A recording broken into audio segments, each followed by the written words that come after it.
Hello dear students, so welcome to the third lecture of geometrical isomers. इसके पहले वाले lecture में हम लोग सीआईपी सिस्टम पढ़ रहे थे, जहां पर हमने प्रायोरिटीज असाइन करने के लिए कुछ रूल्स डिस्कस किए थे। रूल नंबर 3 तक हम लोगों ने डिस्कस कर लिया था and now we are going to talk about rule number 4 of the CIP system, जिसका कि पूरा नाम होता है the Cahn Ingold Prelog system. और जैसा कि आप सभी लोग जानते हैं, ये केमिस्ट्स के नाम है बेसिकली।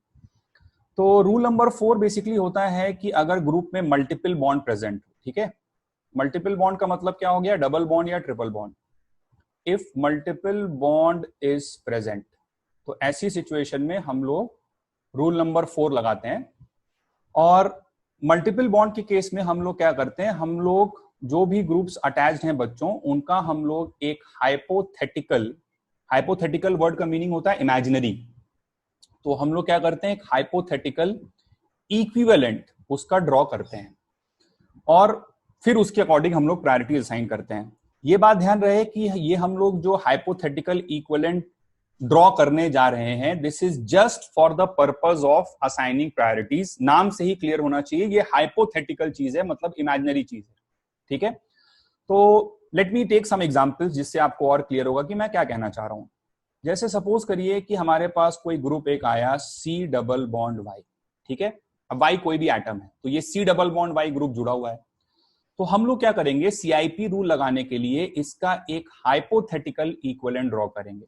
किस तरह से ड्रॉ करेंगे, हम लोग कार्बन और वाई के बीच में जो डबल बॉन्ड दिख रहा है, ठीक है, उस डबल बॉन्ड का एक बॉन्ड तोड़ देंगे, ठीक है। जैसे मान लीजिए ये वाला बॉन्ड जो है, इस बॉन्ड को हमने हटाया और इसको हटा करके हम कार्बन से लगा देंगे एक वाई, ठीक है, और वाई से लगा देंगे एक कार्बन। मतलब basically it is like saying कि कार्बन और वाई के बीच में अगर डबल बॉन्ड आ रहा है, तो कार्बन वाई से 2 बार जुड़ा हुआ है, ठीक है, और वाई भी कार्बन से 2 बार जुड़ा हुआ है। तो कार्बन को हमने क्या किया, उससे एक वाई लगाया यहां पर और एक वाई लगाया यहां पर। उसी तरह वाई से हमने एक कार्बन तो लगा ही हुआ था, एक कार्बन हमने और लगा दिया, ठीक है। तो इस तरह से हमें एक हाइपोथेटिकल इक्विवेलेंट बनाना होता है। ये एक्चुअल ग्रुप यही है, ऐसा कुछ नहीं हुआ है कि ये इसमें कन्वर्ट हो गया है, but this is just a system we use on paper for the purpose of assigning priorities, right, that's it. इससे ज्यादा इसमें और कुछ नहीं सोचना होता है, ठीक है। अच्छा, जैसे डबल बॉन्ड है, कभी ट्रिपल बॉन्ड भी हो सकता है बच्चों। जैसे मान लो सपोज करो सी ट्रिपल बॉन्ड वाई आ जाए, तो सी ट्रिपल बॉन्ड वाई का हाइपोथेटिकल इक्विवेलेंट आपको कैसे ड्रॉ करना है। तो आप क्या करो, कार्बन और वाई के बीच में जो 2 पाई बॉन्ड्स हैं ना, ट्रिपल बॉन्ड में 2 पाई बॉन्ड होंगे, तो दोनों पाई बॉन्ड आप तोड़ दो, ठीक है। जैसे आपने ये वाला पाई बॉन्ड तोड़ा और ये वाला पाई बॉन्ड तोड़ा। अब 2 पाई बॉन्ड जब तोड़ा, तो कार्बन से एक वाई लगाओ और एक वाई लगाओ।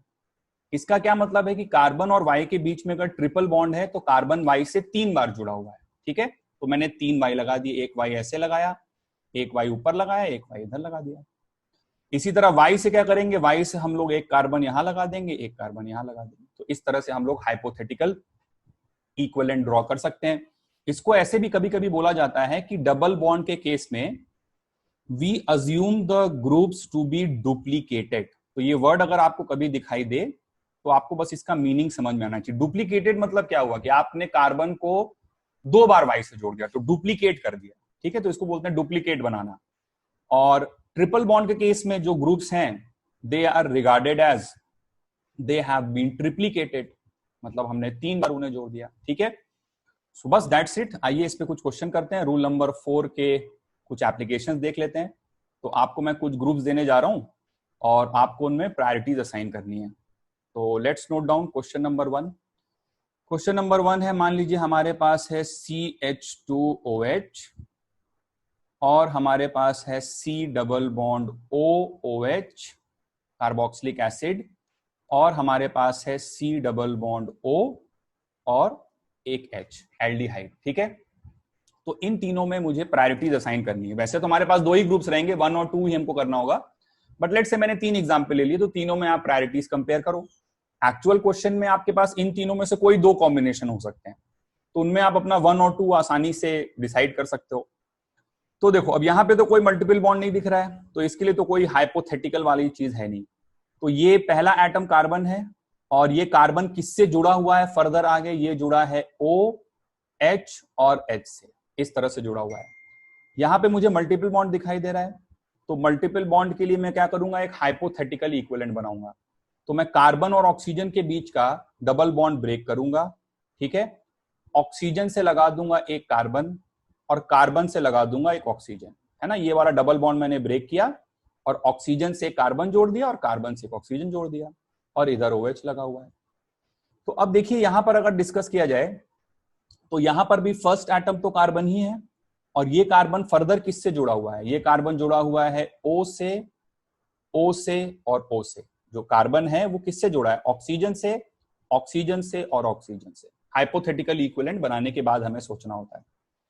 और अगर इसमें देखें तो यहां पर भी हाइपोथेटिकल इक्विवेलेंट बनाएंगे तो कार्बन का डबल ऑक्सीजन के साथ डबल बॉन्ड तोड़ेंगे और कार्बन से लगा देंगे एक और ऑक्सीजन और ऑक्सीजन से लगा देंगे एक कार्बन और इधर H लगा हुआ है। तो यहां पर भी फर्स्ट एटम कार्बन है और ये कार्बन किससे जुड़ा हुआ है, ये जुड़ा हुआ है O से और H से, ठीक है।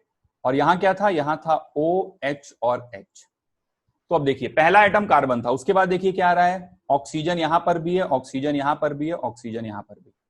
अगले एटम पे आगे बढ़े, यहां पर ऑक्सीजन, लेकिन यहां पर मुझे दिख रहा है हाइड्रोजन, ठीक है। तो ये तो सबसे लीस्ट प्रायोरिटी पे आ गया क्योंकि हाइड्रोजन का एटॉमिक नंबर मिनिमम है बच्चों, तो नंबर 3 प्रायोरिटी इसकी हो गई।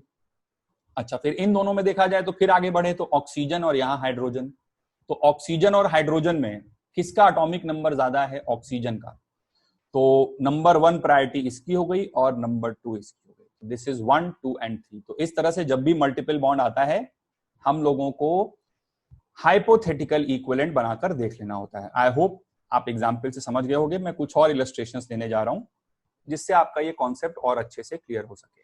Late us move to question number 2।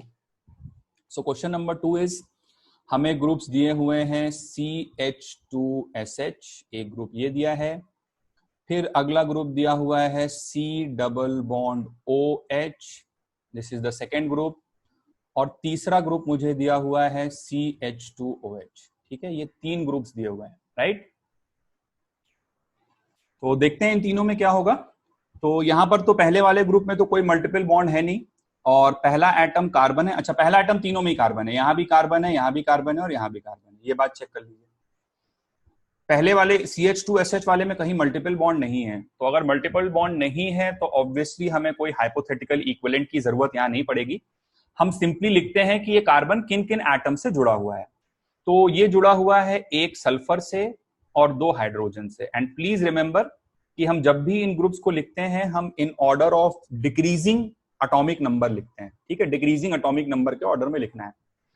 अच्छा, यहां पर आ गया मल्टीपल बॉन्ड, तो मल्टीपल बॉन्ड आ गया तो हाइपोथेटिकल इक्विवेलेंट मैं इसका यहीं पर बना दे रहा हूं, ठीक है। ये वाला डबल बॉन्ड आपको हटाना होगा और ऑक्सीजन से कार्बन और कार्बन से ऑक्सीजन, इस तरह से आपको सोचना है इसे, ठीक है। तो अब देखो बच्चों, ये कार्बन किससे जुड़ा हुआ है, ये कार्बन जुड़ा हुआ है ऑक्सीजन से और हाइड्रोजन से, इस तरह से जुड़ा हुआ है।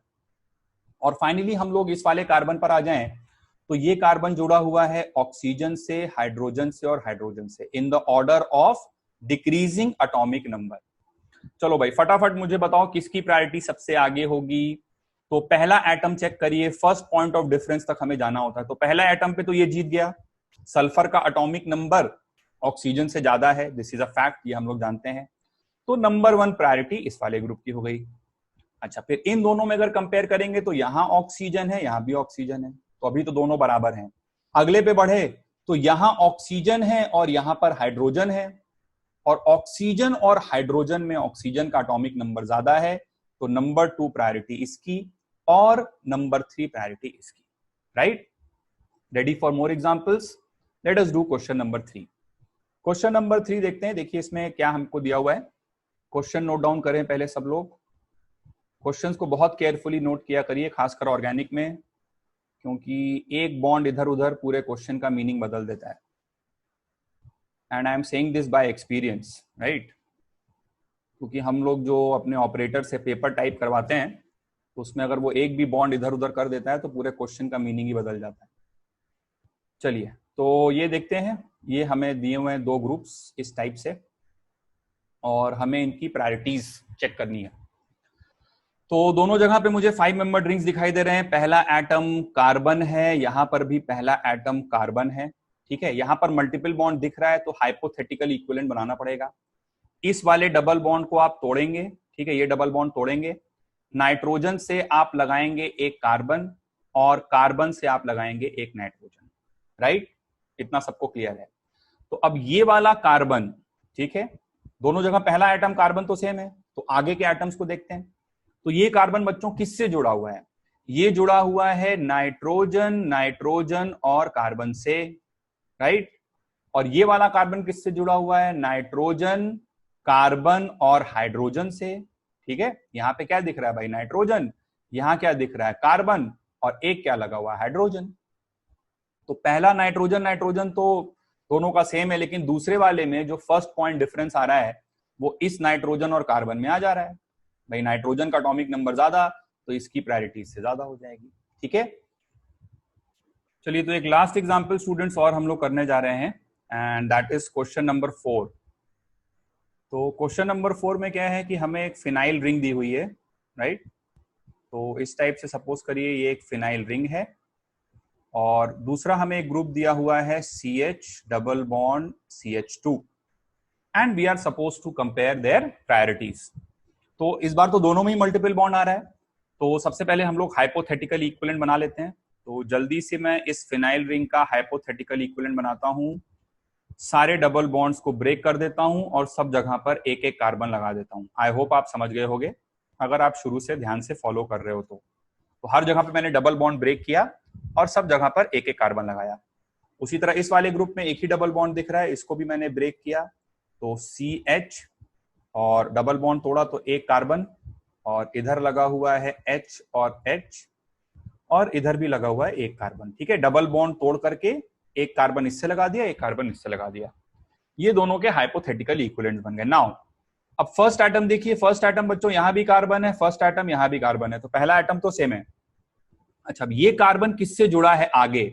ये कार्बन आगे जुड़ा हुआ है एक कार्बन से, दो कार्बन से और तीन कार्बन से। ये सिर्फ कार्बन कार्बन से जुड़ा है, तो C एंड C से जुड़ा हुआ है। और ये वाला कार्बन किससे जुड़ा है? ये वाला कार्बन जुड़ा है, ये वाला कार्बन जुड़ा है C और H से।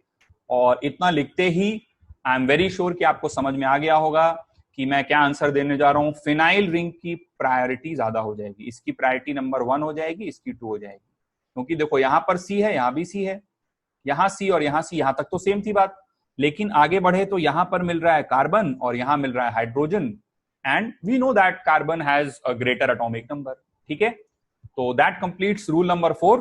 कुछ और एक दो छोटे छोटे रूल्स हैं, जल्दी से उनके बारे में भी बात कर लेते हैं। तो नेक्स्ट हम लोग पढ़ते हैं rule number 5 of CIP system. बहुत सिंपल सा रूल है। रूल नंबर 5 ये है कि अगर कभी बॉन्ड पेयर और लोन पेयर में लड़ाई हो जाए, ठीक है, तो bond pair is senior to lone pair, bond pair is senior, यानी उसकी प्रायोरिटी ज्यादा होती है, सीनियर टू लोन पेयर। बहुत सिंपल सी बात है, अभी देखो मैं तुम्हें एकदम क्लियर कर देता हूँ, कोई याद करने वाली बात नहीं है। जैसे मान लो भाई तुम्हारे पास है C डबल बॉन्ड N और यहां पर एक लोन पेयर लगा हुआ है, यहां पर एक OH ग्रुप लगा है, कार्बन से एक CH3 लगा है और एक मान लो H लगा हुआ है, ठीक है। अब यहां पे तुम्हें EZ नोमेनक्लेचर करना है, GI तो हो सकता है, ये तो पहले ही पढ़ चुके हैं हम लोग, ठीक है। तो यहां पर तुम्हें EZ नोमेनक्लेचर करना है। चलो, रिस्ट्रिक्टेड रोटेशन है C डबल बॉन्ड N के अबाउट, समझ गए बात को। इस कार्बन से क्या जुड़ा हुआ है? ये कार्बन और हाइड्रोजन, ठीक है। मिथाइल में क्या जुड़ा है? कार्बन है और इधर हाइड्रोजन है, तो इसकी प्रायोरिटी नंबर 1 दोगे, इसकी प्रायोरिटी नंबर 2 दोगे। अच्छा, नाइट्रोजन से क्या जुड़ा है बच्चों? नाइट्रोजन से जुड़ा है एक ऑक्सीजन, ये है बॉन्ड पेयर, और यहां क्या जुड़ा है? यहां तो सिर्फ लोन पेयर है। लोन पेयर मतलब इलेक्ट्रॉन, इलेक्ट्रॉन का एटॉमिक नंबर कितना? 0। भाई इलेक्ट्रॉन का तो कोई मास ही नहीं होता है ना, इलेक्ट्रॉन इज मासलेस, एकदम ऑलमोस्ट नेग्लिजिबल मास होता है। ये बात हमने कब पढ़ी थी? जब मोल कॉन्सेप्ट की पहली क्लास याद करो, जब हम लोग पढ़ रहे थे, वहां पे हमने डिस्कस किया था। तो बॉन्ड पेयर और लोन पेयर में बॉन्ड पेयर इज सीनियर, और ये सीनियर है तो ये जूनियर, मतलब ये 1 और ये 2, इस तरह से सोच लो। भाई इसका एटॉमिक नंबर 0 है ना, इलेक्ट्रॉन का कोई मास नहीं होता है ना, तो बस अब हो गया, it is as simple as that. तो 1 और 1 कहां दिख रहे हैं? 1 और 1 ऑपोजिट साइड पे दिख रहे हैं, टू और टू अपोजिट साइड पे दिख रहे हैं, तो अपोजिट साइड वाले को क्या बोलते हैं, एंटीजेन यानी कि ई बोलते हैं। तो ये रूल नंबर 5 है, बहुत छोटा सा है। चलो एक एग्जाम्पल और करवा देते हैं ऐसी मन की संतुष्टि के लिए। तो एन डबल बॉन्ड एन, और इधर एच लगा है, इधर एच लगा है, इधर लोन पेयर है और इधर भी लोन पेयर। यहां भी जीआई हो सकता है, ऐसा हम लोग जानते हैं। चलिए बताइए ये ई है कि जेड है। तो यहां पर हाइड्रोजन है, एटॉमिक नंबर 1, मतलब इसका एटॉमिक नंबर है, इधर लोन पेयर है और इधर बॉन्ड पेयर है। तो इलेक्ट्रॉन्स का तो कोई एटॉमिक नंबर है नहीं, तो this is 1 priority, this is 2 priority. उसी तरह से ये this is also 1 priority, this is 2 priority. 1 1 are same side, 2 2 are same side. Same side को हम लोग जू सम एन या जेड फॉर्म बोलते हैं। ठीक है, so that was rule number 5। आगे बढ़ते हैं रूल नंबर 6 की ओर। रूल नंबर 6 होता है कि कभी ऐसी सिचुएशन तुम्हारे सामने आ जाएगी कि तुम प्रायोरिटी डिसाइड ही नहीं कर पाओगे। ठीक है, तो ऐसे केस में क्या होता है, मतलब सब कुछ आइडेंटिकल हो जाएगा। तो ऐसे केस में क्या होता है कि real structure is given preference, real structure is given preference over hypothetical structure. ठीक है, जैसे तुम्हें अगर याद आ रहा हो तो हम लोग मल्टीपल बॉन्ड वाले केस में एक हाइपोथेटिकल इक्विवेलेंट बनाते थे। ठीक है, real structure is given preference over hypothetical structure, मतलब ये वो वाली सिचुएशन होगी ना कि दो ग्रुप्स लगे होंगे, एक तो रियल ग्रुप होगा और दूसरा एक मल्टीपल बॉन्ड वाला होगा जिसका हाइपोथेटिकल इक्विवेलेंट बनाने पे वो रियल वाले ग्रुप जैसा ही आ जाएगा। समझ रहे हो बात को?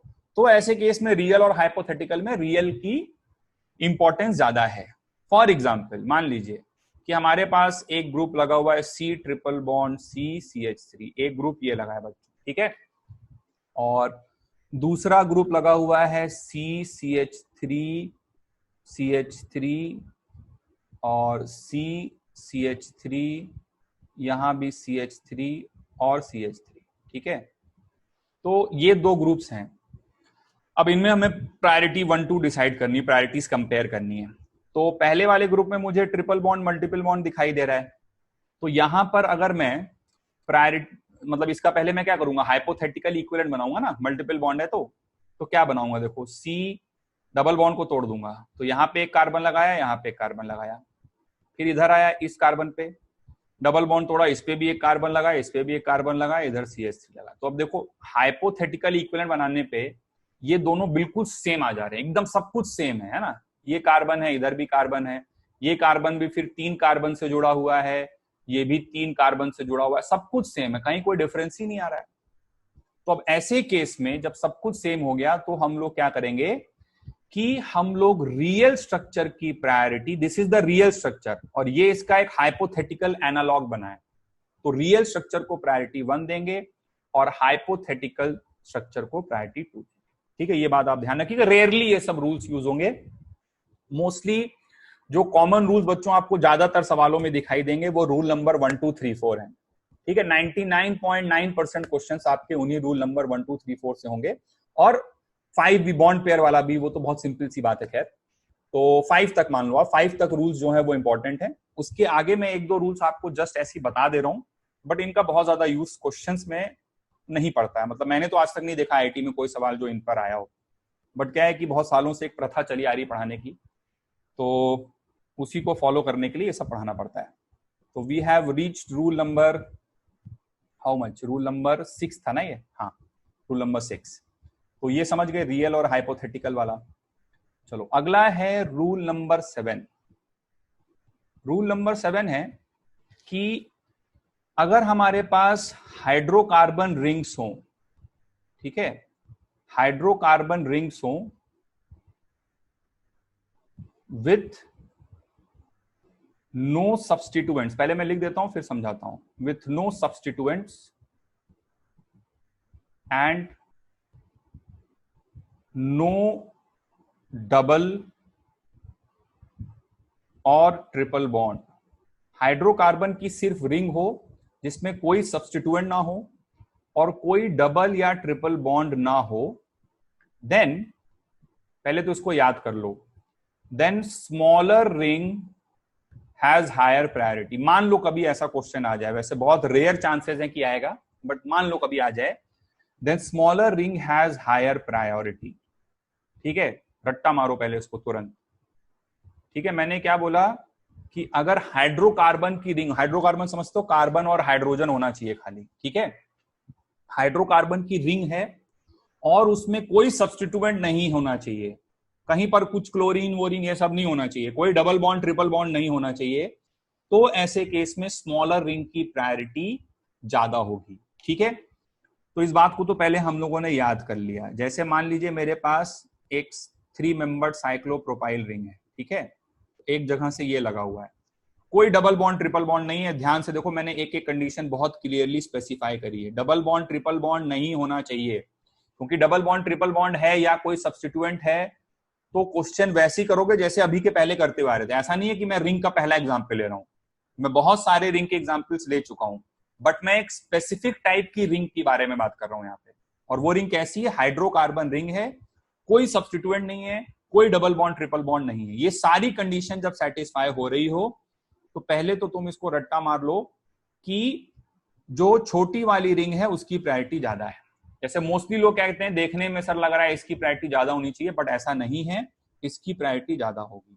ठीक है, या फॉर एग्जाम्पल मान लो कभी 3 मेंबर्ड रिंग है और एक तुम्हारे पास एक 4 मेंबर्ड रिंग है और एक लेटस से 5 मेंबर्ड रिंग है। ठीक है, तो नंबर 1 प्रायोरिटी इसकी होगी, नंबर 2, जितनी छोटी रिंग उतनी ज्यादा प्रायोरिटी, तो नंबर 2 इसकी और नंबर 3 इसकी। ठीक है, तो ये तो एक फैक्ट हो गया। बहुत कम प्रोबेबिलिटी है कि इस पे क्वेश्चन पूछा जाए, बट अगर आपसे पूछ लिया जाए तो आप इसको सही करके आए।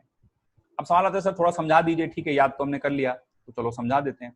तो देखो, पहला आइटम यहाँ कार्बन है, पहला आइटम यहाँ भी कार्बन है। अब इसमें आगे बढ़ते जाओ तो यहाँ कोई डिफरेंस नहीं मिल रहा है, फिर आगे बढ़ो, अगले आइटम पे गए, कहीं भी बढ़ जाओ, दोनों तरफ रिंग में सब कुछ सेम रहता है। तो यहाँ CH2 दिख रहा है, यहाँ भी CH2 दिख रहा है, सेम है। ठीक है, ये वाला एटम जो है 2 हाइड्रोजन से जुड़ा हुआ है, ठीक है, और एक कार्बन से जुड़ा है, यहाँ भी सेम है। फिर आगे बढ़े, ठीक है, आगे बढ़े, यहाँ पे क्या दिख रहा है? CH2। यहाँ पे आगे बढ़े, यहाँ क्या दिख रहा है? CH2। ठीक है, अभी तक सब कुछ सेम चल रहा है मामला।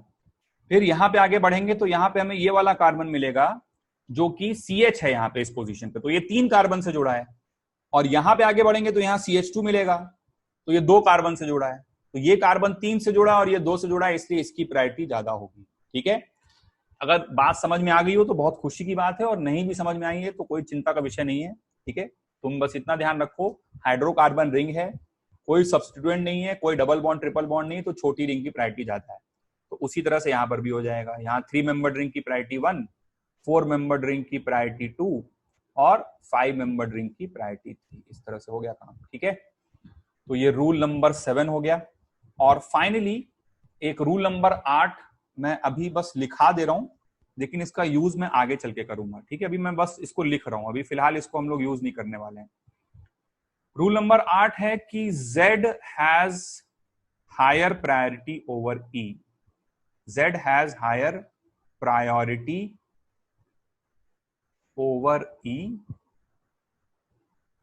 ठीक है, Z has higher priority over E and R has higher priority over S। But जैसा मैंने बोला कि अभी मैं सिर्फ इस रूल को लिख रहा हूं, समझाऊंगा आगे चल के। ठीक है, तो चलो एक दो क्वेश्चन कर लेते हैं हम लोग जल्दी से।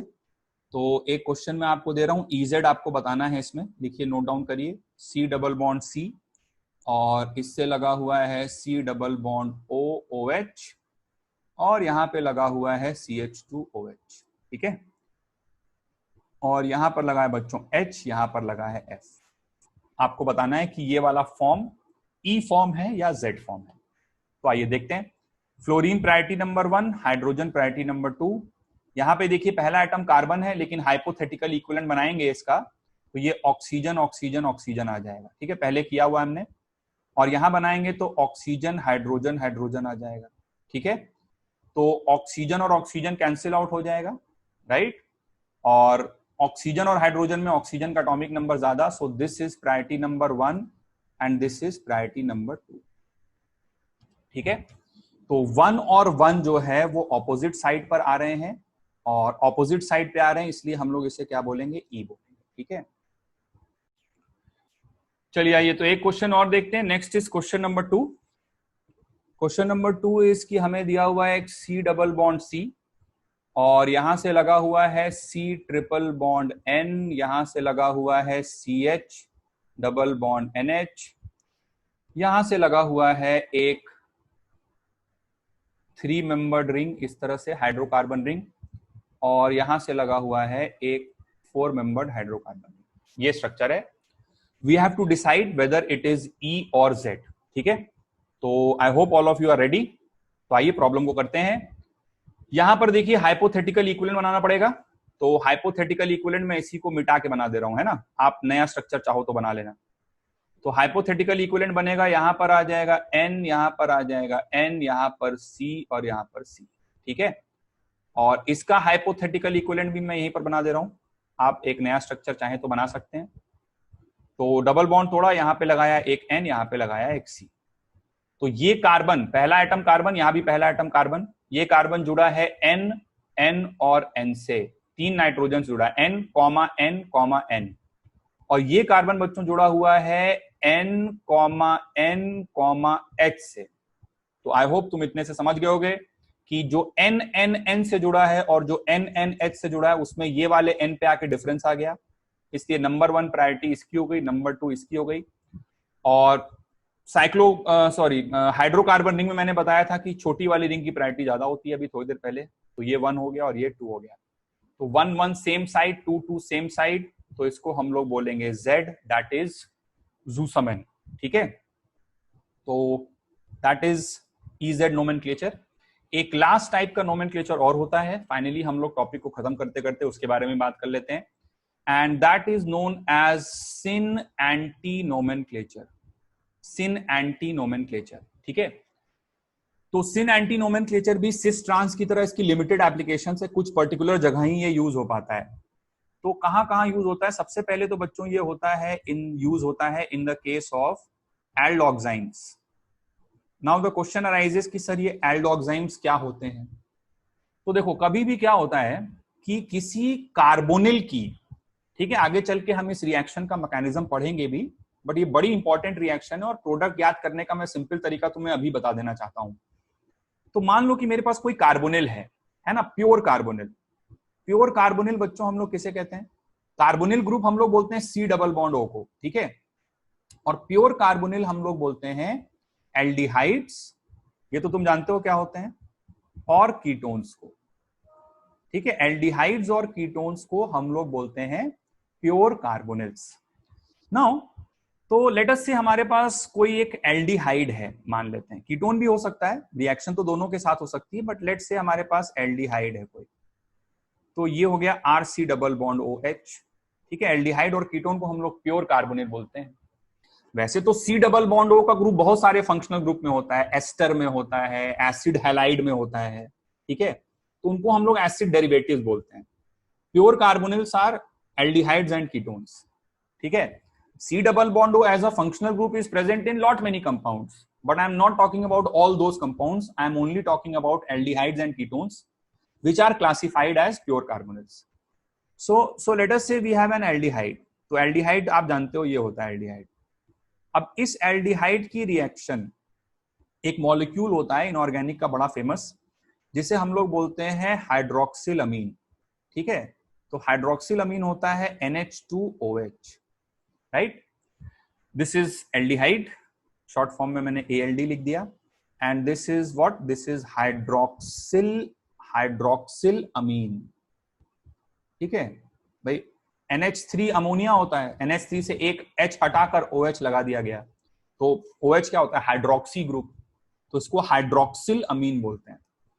अब किसी भी एल्डिहाइड की या कीटोन की, है ना, रिएक्शन जब हाइड्रोक्सिल अमीन के साथ होती है, तो रिएक्शन प्रोडक्ट याद करने का सिंपल तरीका यह है कि बच्चों यहां से -H2O हो जाता है। ऐसे आप याद कर लो अभी के लिए, है ना, बाकी आगे मैकेनिज्म वगैरह बताएंगे, बट अभी तो समझो -H2O हो गया।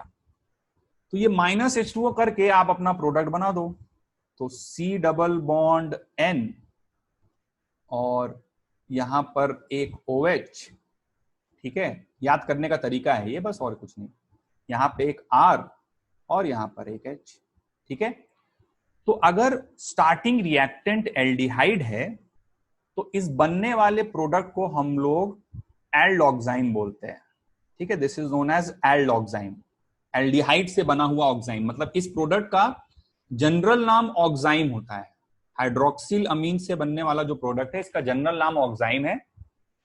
If the reactant is an aldehyde then we call it aldoxime. ठीक है, अच्छा, फिर इसके बाद कीटोन भी हो सकता था। ठीक है, कीटोन जैसे मान लो कुछ R लगा है और C डबल बॉन्ड O है और इधर कुछ R2 बोल देते हैं, इसको R1 बोल देते हैं। ठीक है, और इसकी रिएक्शन हमने हाइड्रोक्सिल अमीन के साथ कराई, तो सिमिलर टाइप की रिएक्शन, बिल्कुल सेम रिएक्शन यहां पर भी हो जाएगी। ठीक है, आप क्या करोगे भाई, -H2O करा दोगे, यहां से पकड़ के H2O को रिमूव करा दो। ठीक है, तो वी कैरी आउट -H2O का स्टेप, और -H2O का स्टेप हम जैसी करेंगे तो हमको प्रोडक्ट फिर से एक ऑक्साइम मिलेगा। ठीक है, R1CR2 डबल बॉन्ड N और OH। ठीक है, तो फिर से हमें प्रोडक्ट एक ऑक्साइम ही मिलेगा, लेकिन इस ऑक्साइम को बच्चों हम लोग बोलते हैं कीटो ऑक्साइम। ठीक है, क्योंकि कीटोन से बना है। तो एल्डोक्साइम मतलब एल्डिहाइड से बना हुआ और कीटोक्साइम मतलब कीटोन से बना हुआ। अच्छा, नाउ अब देखो क्या है कि एल्डोक्साइम जो होगा, ठीक है, एल्डोक्साइम जो होगा इसमें हमेशा जीआई पॉसिबल है accept in the case of formaldehyde. क्योंकि अगर फॉर्मल्डिहाइड हुआ, बहुत ध्यान सुनो, ये सब क्वेश्चन बहुत पूछा जाता है कि कौन सा ऐसा एल्डिहाइड है which is the only aldehyde which will not form two oximes. देखो मेरी बात समझना, अगर मान लो this R is not equals to H, ठीक है, तो ऐसे केस में इस मॉलिक्यूल में जीआई पॉसिबल है। ठीक है, और अगर जीआई पॉसिबल है तो आपको दो प्रोडक्ट्स मिलेंगे, एक E वाला और एक Z वाला। E Z नोमेनक्लेचर तो आप हर केस में कर सकते हो। ठीक है, अगर जीआई पॉसिबल है तो आपको दो प्रोडक्ट्स मिलेंगे, और जीआई पॉसिबल होगा हर केस में, हर एल्डोक्साइम के केस में, accept in the case of formaldehyde.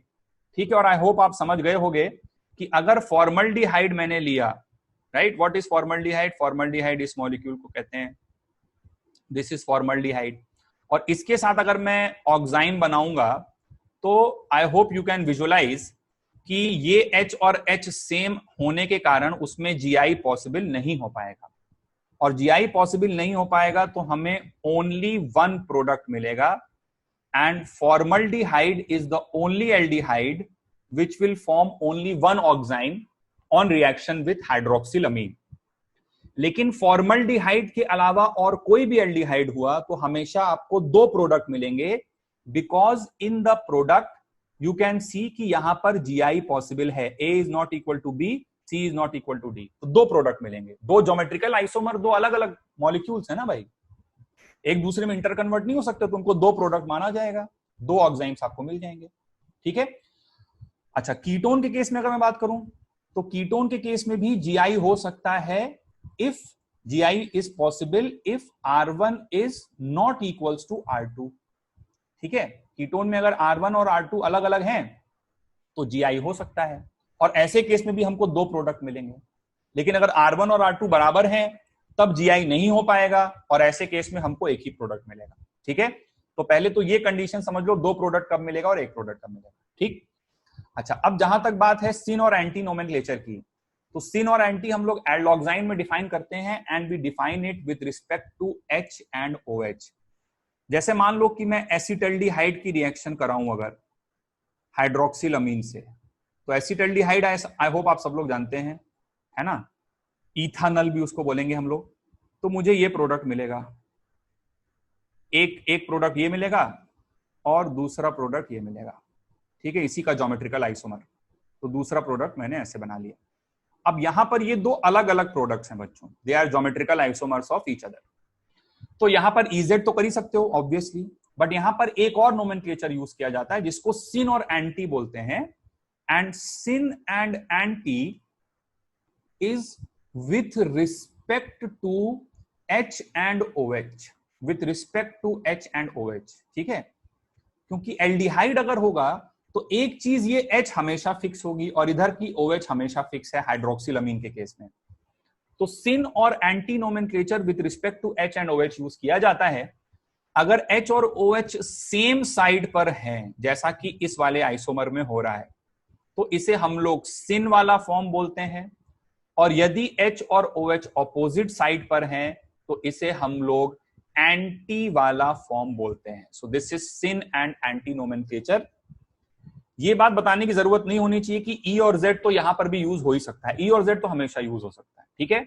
लेकिन सिन और एंटी हम लोग यूज कर सकते हैं in the case of aldoximes only.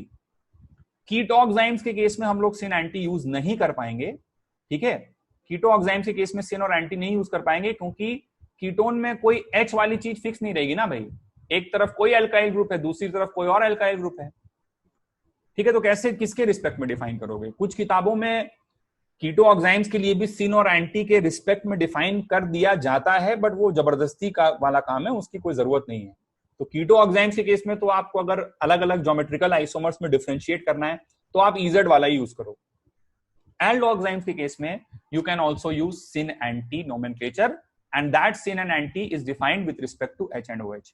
If H and OH are on the same side तो सिन, और अगर अलग अलग हैं तो दे आर नोन एज, मतलब अपोजिट साइड पे हैं तो एंटी, ठीक है। एक लास्ट जगह कभी कभी सिन और एंटी और यूज हो जाता है, this is the last and final point of the video. Syn और एंटी और एक जगह यूज हो जाता है and that is in the case of azo compounds. Azo compounds के केस में भी सिन और एंटी यूज होता है, और ये यूज होता है विथ रिस्पेक्ट टू एलपी समझ गए, लोन पेयर। तो एजो कंपाउंड क्या होते हैं? जिनमें N डबल बॉन्ड N वाली लिंकेज प्रेजेंट होती है।